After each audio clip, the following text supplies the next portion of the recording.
Welcome to the Grinding Gear Art Panel. We've got basically one person from each category on our art team here today. We are going to encourage that this is an open discussion and Q&A. So if you have anything you want to ask, don't be afraid to put your hand up at any time and then ask one of the panelists what your question is. We're going to start off by introducing each panelist. I'm going to get them to tell you a bit about what they do, what their role is, and what their background is within the industry and how long they've been in it. So I'll be moderating. I'm a concept artist at Grinding Gear Games, but don't ask me questions today, ask these guys, because these guys are the ones that are here to answer them. So we'll start off with Cam. Cam's a concept artist at Grinding Gear Games. So could you give us a bit of your background and what your day-to-day job entails within the industry at the moment? Hi, I'm Cam.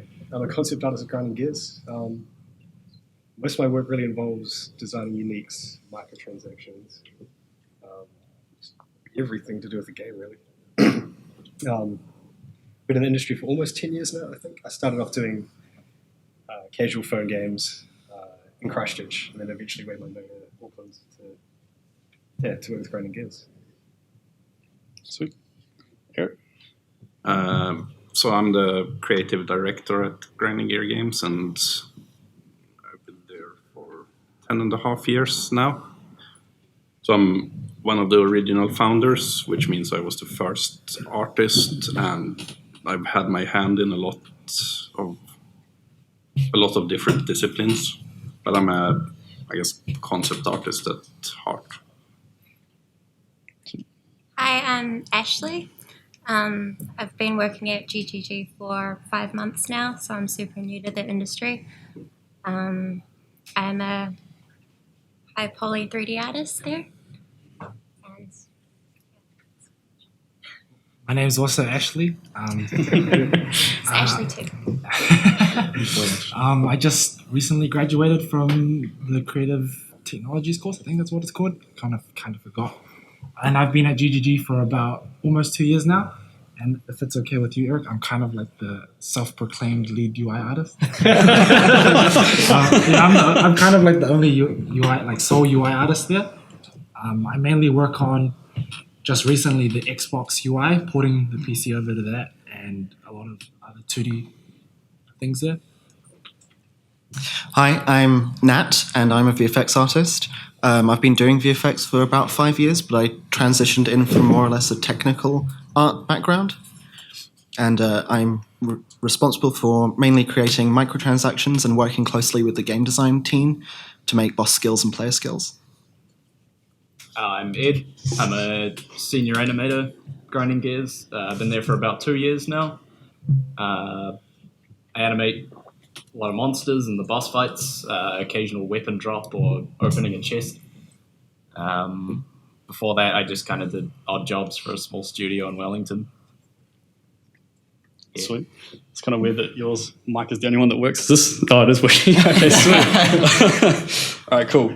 So first off, is there any questions straight off the bat that anyone would like to ask, or are we good to get into questions about the game in general? And no, sweet. Okay, well, the first question I've got for you, Erik, is basically you've been in the industry for 10 years now, and through that 10 years, you've obviously developed a lot of experience about how to go about art directing. What are some of the mistakes you've made when it comes to becoming an art director, and how have you changed those mistakes when it goes to looking forward to new expansions and stuff like that? That's a tough question. Like, how would you have gone about it differently if you could go back? Well, it's very hard to say just because since I haven't really seen much of other. Like, it's hard to know what could have been done differently, really, because maybe we have been lucky because things sort of worked out. Worked out straight out the gate. Yeah, I don't know. Well, there's some like specific things, like for example, the very first commissioned art that we got from well, not quite an outsourcing studio, but they did illustrations. They had like this kind of awesome portfolio pieces that their kind of star artist did, but then the actual artist that worked on our stuff wasn't that great. Yeah. So there's things like that did sting a bit in the beginning. But yeah, I'm not sure what else really. Yeah, maybe. Okay, It's just been perfect since then. perfect since the beginning. Yeah. We don't make mistakes at GDG. All right. Well, Ed, you're one of our animators, and your job is, what I feel at least, coming from a concept art background, a lot more technical when it comes to working with the game engine compared to ours. I was wondering, what are some of the issues that you run into when working with the limitations of the game engine, and what do you do to overcome them and also improve on them? So the biggest one is the camera angle. We have a isometric view, and that can cut out a lot of information that we do. So I was used to animating like front on with someone. You're usually looking at something like you're standing in front of it. But if someone's swinging a sword and that sword goes in line with the camera, then you're just going to miss out on all of that sword swinging goodness.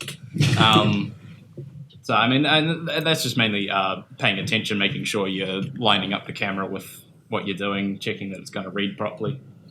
Other things would be when something dies, we don't have,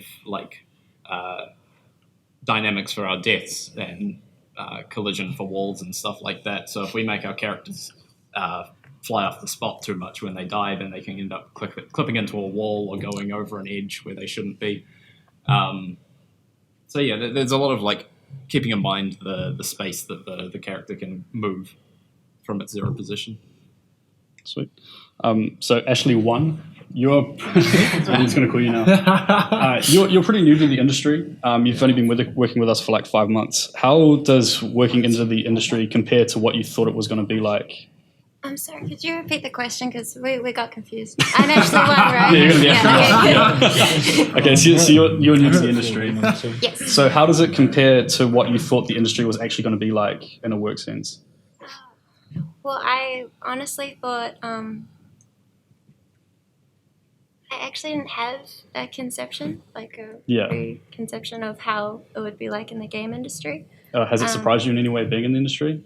Has there been any shocks that you're kind of like, oh, okay, video games? Not really.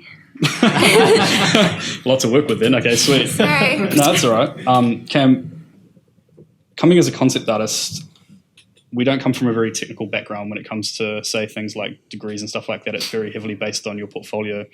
Would you say that background and education when it comes to concept art is crucial to getting a job as a concept artist? Or what would you suggest to up-and-coming concept artists is the best way to go about getting a job in the industry and the best way to train? Yeah, qualifications, the only thing they really count for, as far as I can tell, is going to get a visa in the States or something. Like a bachelor's is a way to get the visa, but skill-wise, it's all about how good you are. Not even how much time you've put into the industry or how experienced you are. It's about your skill at that time, competing with whatever other artists are going for the same job. So it's all about skill, portfolio, and diversity, I guess, what you can do as a concept artist. And what are the biggest mistakes a lot of up-and-coming concept artists make when trying to get into the industry? It's a hard one. I think maybe not targeting their portfolio to the jobs they want. If you wanted a job at, say, grinding gears, and you're a great artist, but your portfolio is more towards phone games or like a League of Legends type, where it's a little bit more illustrative and cartoony, non-realistic. Submitting that to a place like grinding gears might be a mistake. It might be the wrong thing to do. Yeah, that's a good point, actually. Erik, you hire pretty much all the artists here. How important is it to have a portfolio, say, aimed or targeted at the GGG art style when it comes to hiring? I would say very important. I actually have a standard answer to reject people that has too stylized things. Yeah. Just straight off saying I can't really consider them for any role because it's not really directly applicable to the artwork, to the game. Yeah. And some companies have a lot of different games, I guess. So then it would be different. But for us, it's just our art style is what you're applying for. So. That's fair enough. Okay, Ash 2. What career mistake has given you the biggest lesson to learn from? Don't come to work in like a nice shirt and like nice shoes and stuff, especially at a gaming company. I think for like the first week, I was so nervous that like I was in a professional environment, so I was wearing like a nice button-up shirt. And like eventually I realized how silly I looked. I think when I got interviewed as well, Erik was in his socks. Don't do that. I have a great story there, if I can interject. So back in the very, very early days, when we were still in Chris's garage, we had a guy coming in for a job interview wearing a suit, and he was standing there on the driveway looking confused, and someone like opens the garage door.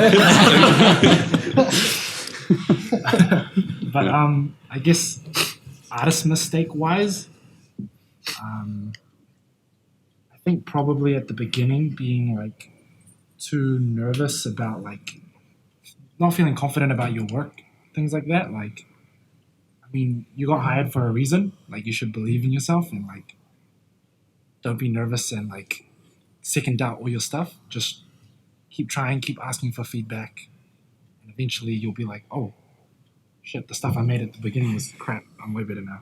And like that's just kind of like a natural progression that you tend to take, hopefully. Yeah, I think confidence is a big thing when it comes to art. I look back on my art, at least that I first did when working for Grinding Gear, and I'm pretty sure if I'd handed in a portfolio now as like a job application to Erik, I wouldn't get hired because it's just a mess. May I add something? Yeah, go for it. Yeah. One of the mistakes that I made starting out, sort of, was that I came from a generalist kind of background with some heavy emphasis on technical art. And starting out, it was kind of difficult because I didn't really specialize into anything. In fact, my first proper studio job, I came in as a game designer. I think that choosing a proper specialization and focusing on that really builds onto your strengths, and that's really important to progress in your career and get a job. So that actually kind of leads into the next question, which I was going to direct at you anyway, Nat. Basically, what was the first big win that you had in the art industry or the games industry that made you realize you're in the right position? It was when... So I mentioned that I started out as a game designer. At my job, we started on a new project. This was back at Gameloft. And we were making a prototype in Unreal 4. And I had, because of my technical art background, I had a lot of knowledge of the Unreal 4 engine. And I think that's really what got me, like, kickstarted me into the VFX side of my career.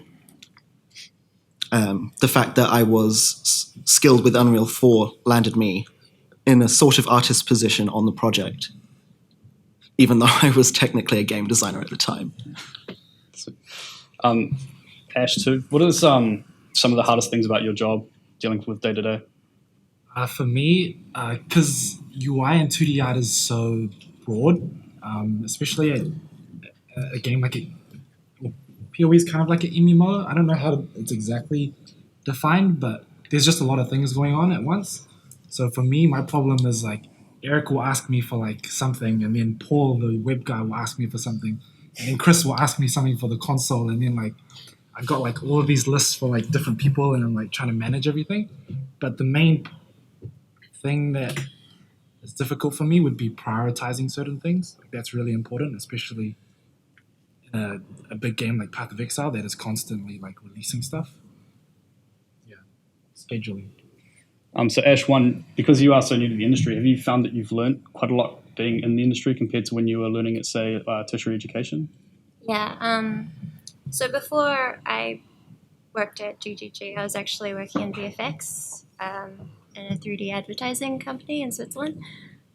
So being new to this industry and this company, I've learned quite a bit about technical art, like the technical way to unwrap something, UV something, and low poly is quite important.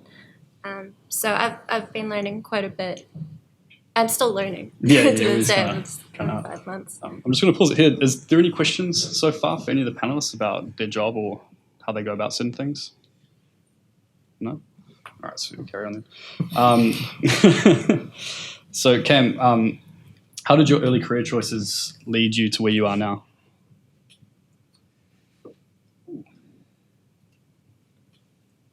I'm not sure. I mean, Like, did you always know you wanted to be a concept artist, or was it? No, yeah. When I was studying, I didn't study to become a concept artist. I was expecting to be a graphic designer, because if you were good at art in high school and that was something you liked, you'd go and do graphic design.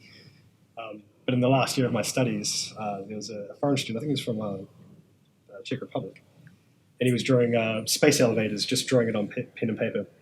And I asked him, "What are you doing? What is this? What is this nonsense?" You know? I was like, "I'm doing concept art." I'm like, "What's concept art?" He's like, "Oh, you draw for movies and games." Instantly, I was like, "Oh, I should be doing this. This is real cool." So, in terms of how decisions that have really affected my career, that's the big one. Like when I decided to, well, one, I learned what concept art was. It was a real job.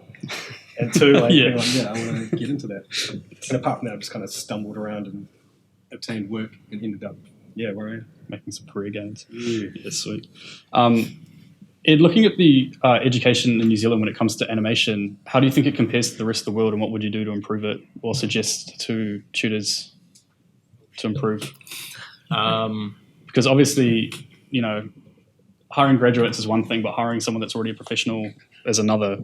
So what sets out a person that's only just graduated apart from the herd when it comes to hiring them straight out of university? Straight out of university, they're usually a bit rubbish. It's pretty savage. From my experience of studying, wasn't very good. I'm basically self-taught. Like I went to NATCOL to study animation, and I was already more capable than my animation teacher. But most of the course seemed to be centered around modeling and texturing and, like, I guess more technical aspects of it. Overseas, they seem there's more like dedicated animation schools.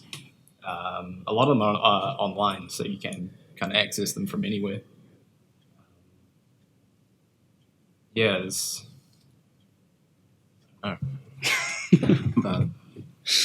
Yeah, students. You can definitely pick a student when they send in a show reel, and it's a lot lower grade than someone who's done even just like a little bit of work. Best thing I can say is just animate. Just animate. Yeah, Just keep animating. It is kind of a hard one to be taught. Like you kind of just have to do it and make mistakes and have someone pull you up on it. I definitely think making mistakes is the biggest thing that kind of sets apart people who end up getting the jobs and who don't. Yeah. Because the person that ends up making the most mistakes kind of learns the most from it. Yeah, well, you got to be willing to make those mistakes and then hear someone tell you that you did it wrong. So you got to be willing to accept criticism. Yeah. Like if someone criticizes your work and you have a cry about it, you're not going to get better. Yeah, that's totally true. Yeah. I can add something. Yeah, go for about the. So if you are a student trying to get a job, learning VFX is a really, really good thing to do if you're interested in getting into VFX, because really it is one of the least competitive subfields of art, and schools generally don't teach VFX.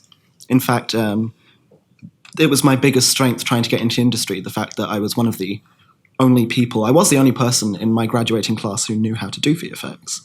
And it was what really helped me settle into a career in the game industry. So what mindset would you say separates a good VFX artist from a bad one? Having a really good understanding. So a good VFX artist is actually sort of a mishmash of many different fields. A good VFX artist is also a good animator, a good technical artist, and also a good texture artist. So coming from a sort of generalist background or a technical art background is a really good way to get into VFX. Sweet. Okay, well, I've got a pretty much general question for all of you. I did talk yesterday on basically what happens when you get artist blocked. I just want to know from each one of you what you guys do to basically not become complacent about your work, bored about your work, and how you work to basically stay productive in times of something that's tedious. So I'll start with you, Cam. I think it's just persistence. If you're having a rough day, or you're not doing too well, you're not performing your best, it's just keep working. Understand it's not your best time, not the best period, and just keep on working hard until the next day. Do you have any coping methods that help solve those problems when, say, you've been drawing something over and over again and it doesn't seem to work no matter what you do?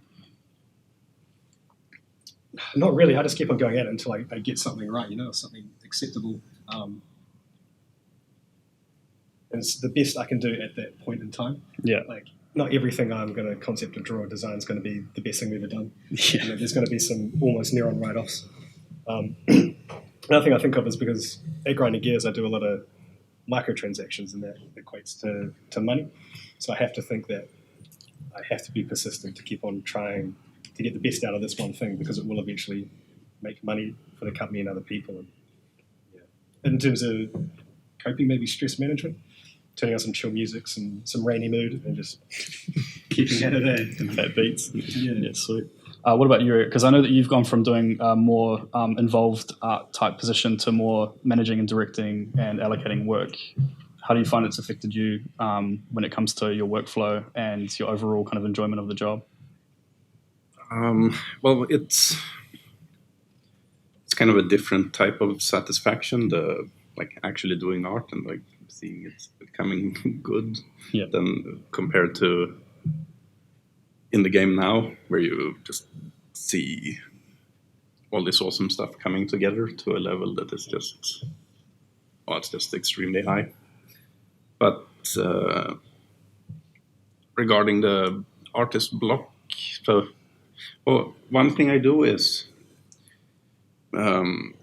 if you have some a hard task that requires a lot of thinking, or there's a lot that can go wrong, so you kind of get slow, and it's just taxing on your brain. So maybe you can only do that for a few hours in a day, and then you relax with some texturing work or something afterward.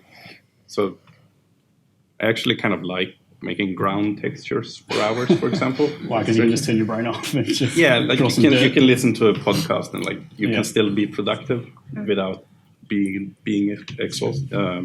Exhausted. I find the same thing. At least it always feels like at the beginning of the day you're always most productive when it comes to idea generation, and at the end of the day you're just rendering something that you've come up with because you just can't think of anything else anymore. It's just brains tend to mush.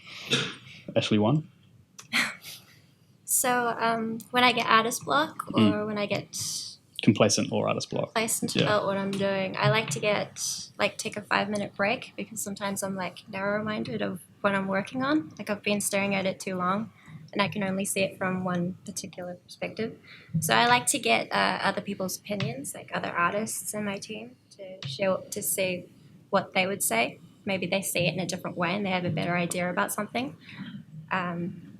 References are good. Looking at ArtStation, see what other artists have done, other styles, How important do you think that it is to get critiques from people in the workplace? I think it is quite important. I think it's quite necessary to get other people's opinions. Yeah. Otherwise, you'll start with a style and you just realize that you've kept that style going, or kept that one design going throughout all your assets. So it's nice to get other people, other maybe more experienced artists, or other people that just it's great to not have an ego about your work, so you don't get easily offended when someone craps on your work. It's just that's not working. That's right. Erik's done that to me a lot of times.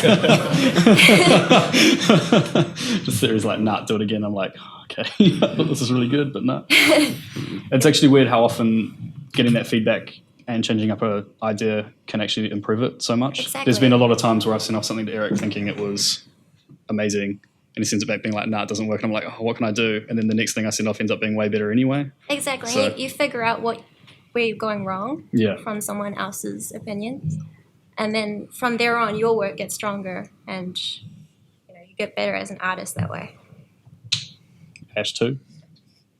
This one, I guess, just to not reiterate everything, I guess, is something that might be a bit more abstract, but just be happy with life. You don't have to go home and Getting deep, bro. you don't want to just go home and just do more art. Go play some soccer. you can like when you come into work more happy about like what you're doing and like appreciative, you kind of enjoy the process more, and that makes it less tedious. But like, I guess specifically, like if I was doing something and it's like, oh, this isn't looking good, for me, because I'm not doing such a big, like long process like some of these concept artists, they're usually on something for like months or like weeks, whereas my turnaround tends to be pretty quick. So if something doesn't look good, I kind of just trash it and then I just go on to the next one and try new ideas, and then eventually I'll have like a bunch of these shit ones and then some that I kind of like, and then I kind of go back and try again. But yeah, for me, it's just if it's not working, if like I feel in my gut it's not working, I'll just try something else, and then eventually I'll have a bunch of things and I'll be like, hey Eric, what do you think of these? And then I'll get some feedback on a bunch of things, and I can probably pull ideas from a lot of the things that I've done that are crap and good and put them all together. So, yeah. On a similar note to what Ashleigh was just saying at the start there, I am one of those people that if I'm not constantly working on something, I feel like I'm not being productive enough and I feel kind of bad. And I do think it's incredibly important to, when you are feeling the block and when you are feeling burnt out, to just take a step back, perhaps not even do anything artistic, and allow yourself to just unwind and relax. Because when you come back to work with that sort of fresh state of mind, it's just so much easier to get that ball rolling again. In fact, the work that you do probably suffers if you're suffering that burnout. Just don't force it. Yeah, I mean, I use a bunch of different techniques, most of which have already been mentioned. Yeah, a big one is definitely being comfortable with the fact that some days you're just not going to be good at what you're doing. I don't know. Me and the other animators often joke about just forgetting how to animate. Some days you might have a whole week where you're just producing nothing but shit. And in times like that, it's common just to like, it's good to just go with like what's generic. And sometimes you'll get to the end of doing that generic animation and you'll get a good idea and just scrap the generic one and go do your new fancy one and not tell the art director that you wasted a whole bunch of time. Probably a real good time to tell them now.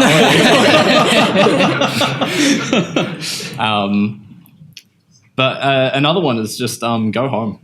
Like, if you're not doing any work, then you're wasting company money.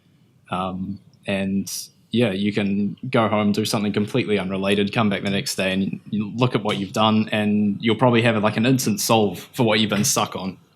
Yeah, it's really important to refresh your perspective on what you're doing when you get stuck. Sometimes you can get really fixated on a specific aspect of your work that you think is ruining it.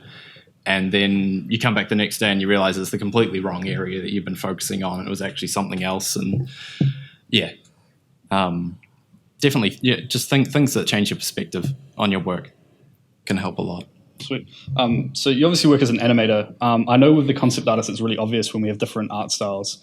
And I assume that a lot of animators have different animation styles. How do you work to compensate for the difference in style when it comes to working on a game that has to be unified in art style? Like, have you noticed it much within our company? Well, yeah, I can tell. Yeah, who's done what. I'm not sure how obvious it is for people outside of the animation team.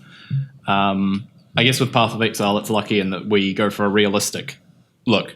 It's not very stylized, so that's kind of easier to gather around. But just looking at each other's work and yeah, giving feedback, making sure that everyone's on the same page. Yeah. So basically just keeping up communication. Yeah, communication. Like if we were all just like headphones on doing our own thing and committing without without anyone looking at it, then we'd probably end up with some pretty different stuff. Yeah. Erik, seeing as you've been the art director since day one, where do you see Path of Exile going, and what do you hope from the art team in the future? What could we improve on? Another huge open-ended question. Scoping out. You're the leader, bro. You gotta take us to the promised land. Well, there is, since the team size will be growing, then of course there would have to be well, there's more specialization, and you need to. There will be more like team leads, for example, that kind of thing, like more spread responsibility in that sense. Yeah. Sweet. I want to like take things to a bit of a brighter note about why you should work in the games industry if you're not already in it yet. So again, it's a general question. What is it that you really like about your jobs, and why should you continue to pursue it if this is what you really want to do? So Cam, I'll start with you. I don't know. I think I'm too far into it to go back, I think. Not committed. Yeah. I've tried some other jobs before in between working with games, and it wasn't as fun. I think the biggest thing is the people you meet, very like-minded, very energetic, very passionate. Like, games can be quite ruthless. There's companies that shut down. It's hard work, can be long work. So everyone you're going to meet is pretty passionate, pretty into what they're doing. Creative, fun people. So I'd say the people is the best thing about the games industry. I'll definitely say the same thing as well. In all fairness, everyone in the games industry has at least got that one thing in common where they like games. So you can at least bring that up and be like, bro, that game was shit. Erik, what about you?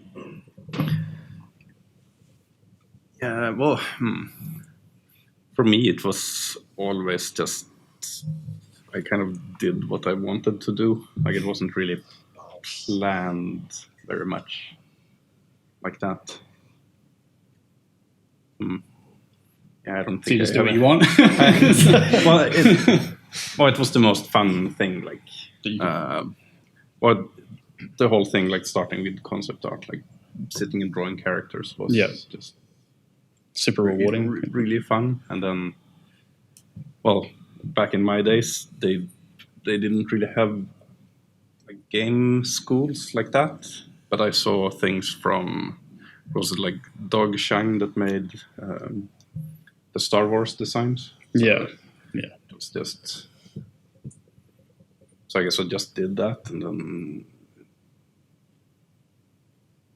turned into actual work after a while, but it wasn't really planned like that. Okay, sweet. Ash, what about you? Well, personally, I actually didn't study for the game industry, but this role that I have, it's complete freedom of creativity. It's just by chance that I really love drawing monsters, and I really love this dark and gritty style that PoE is, basically, as in the game. So I wouldn't give this role up for anything, because like my role is pretty much high quality 3D artist, and I get to concept as well. So the fact that it's games and it's more dedicated to the actual art, it's just pretty lucky.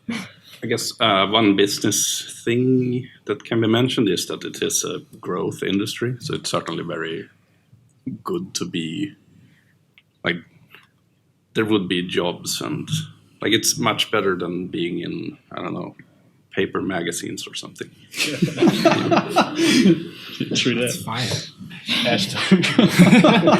I mean, like, sometimes I'm just sitting there drawing, and then I'm just like, I'm glad I'm not flipping burgers, and then I just kind of go back to it. But really, it's like, it's not easy to get into it, but really it's like super rewarding. Like, just being able to sit there and do something that's just so much more engaging and interesting. It's not easy, but yeah, definitely rewarding. And I'm just kind of grateful. Yeah, kind of echoing a little bit what the other guys have said. Just being surrounded by so many creative people in so many different ways, even being surrounded by, game design and programmers and audio design and even QA and that kind of thing. Just having such a diverse pool of talent and being able to draw from that feels so rewarding. And as well as that, it's the fact that games it's an international thing for the most part, and having your creative work out there for so many different people to enjoy, especially when you've done a really good job, for me, there's no feeling more satisfying. It's shit. Don't do it. It's a bad choice. Be a plumber or something. Yeah. Don't take my jobs. Stay the fuck away from animation.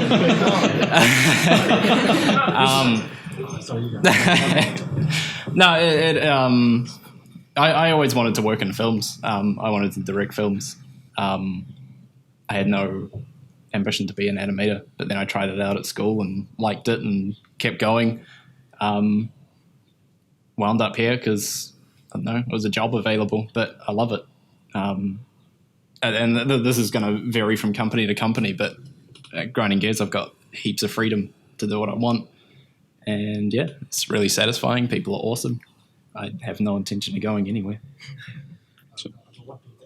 I just started playing Path of Exile like real intensely recently, and I got my mates into it. And like the coolest thing is when you get to like turn to your mates and you're like, yeah, I did this. Yeah, that's the coolest. Because I started playing it as well, and because I if you guys have played the game, I animated the boss Kataba, and I came up to that fight and I was getting real excited. I was like, "This is my fight!"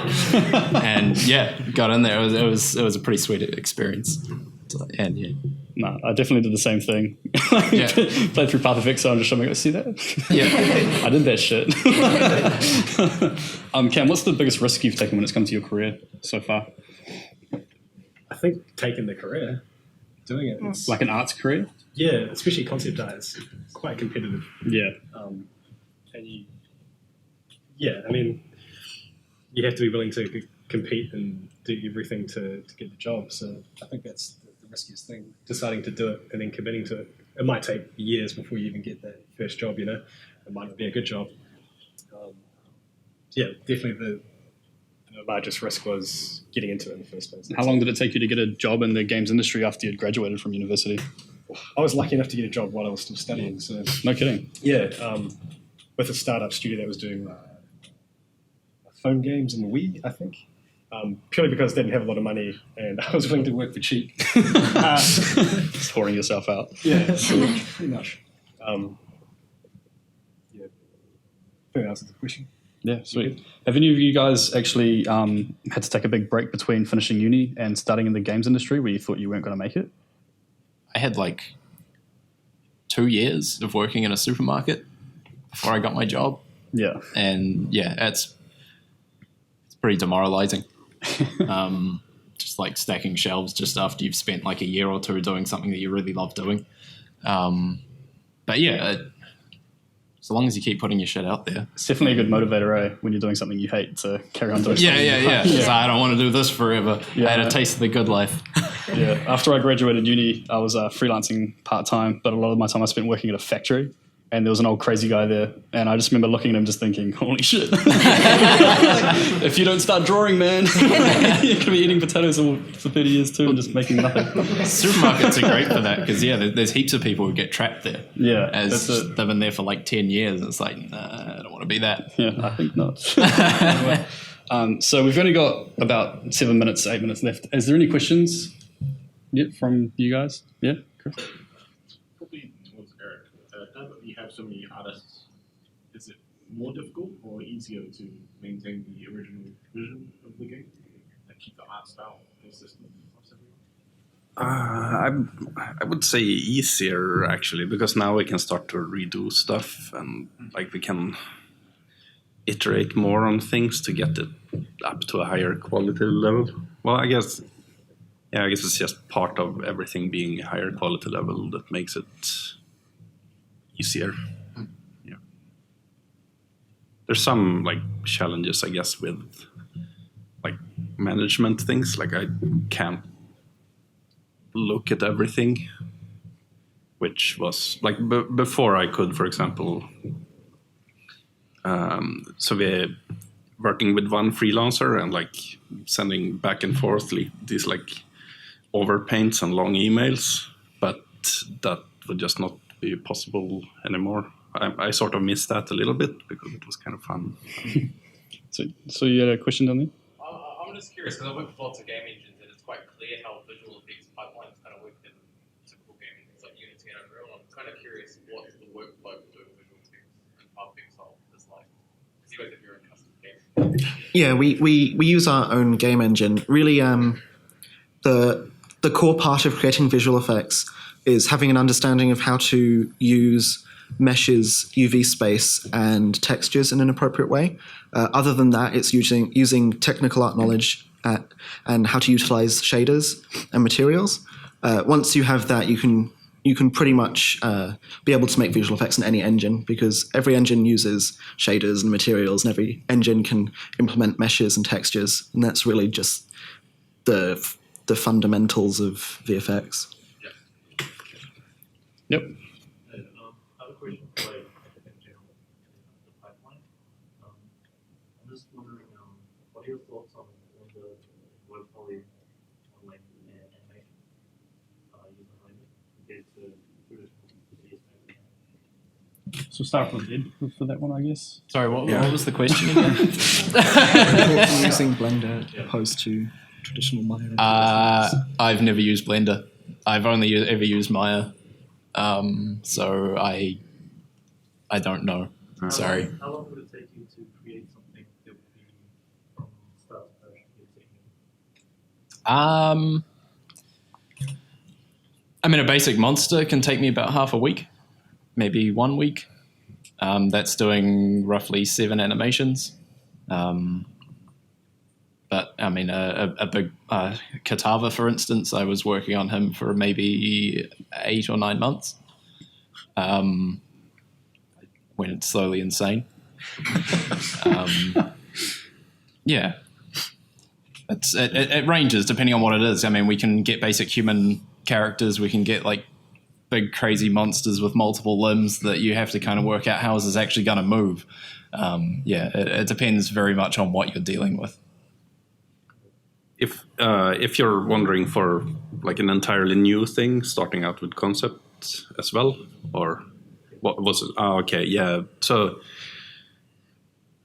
the fastest possible for something like that would probably be like maybe like if everything is prioritized and done perfectly, it's probably like 4 weeks or something for a kind of sort of small model. But we have a lot of things that are they are outsourced, or like they kind of take a bit of a slower asset creation, because there would be something else that is a little bit ahead in how fast it's needed. So, but if we like in-house do something super fast, then it can be quite fast. But usually some things can take, I don't know, 3 or 4 months even if it's not prioritized. So it depends a lot. I asked this question mainly because our team at university will did the final get it's created a character Clifford, and I oversaw like, basically from start to finish connecting, physics based on high poly and concepts and what, and that's what roughly a week to get just the model and the original and the animation. So with talent and teaching Scott basically how to do it, but he's only good on animating and whatnot. So we basically got a full character with animations working a week or so. Yeah. Yeah, that's fast. Yeah, yeah. It all depends on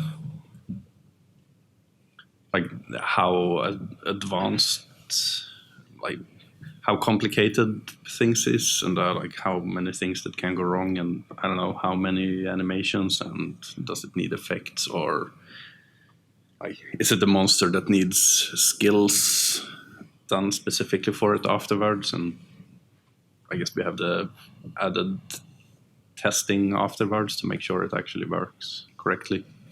I don't know. Maybe there's a magical thing where the more people, like the bigger the company, the slower. But when you have a very focused team, then you can do it faster because everyone knows exactly where it's at. And Yeah. Also, our stuff has to go through, like the art director has to be approved, right? Has to be like, is this in the game style, or is this what you envision? So it has to go through people, and also has to go down a workflow and pipeline through animators. Is this animatable and stuff like that? so I'm causing lag to the system. Sweet. It's just necessary things that that has to happen. And again, Okay, well, we've run out of time, so thanks for turning up to the art panel. I'm sure anyone can answer your questions if you have anything else that you want to add after this. So yeah, thanks.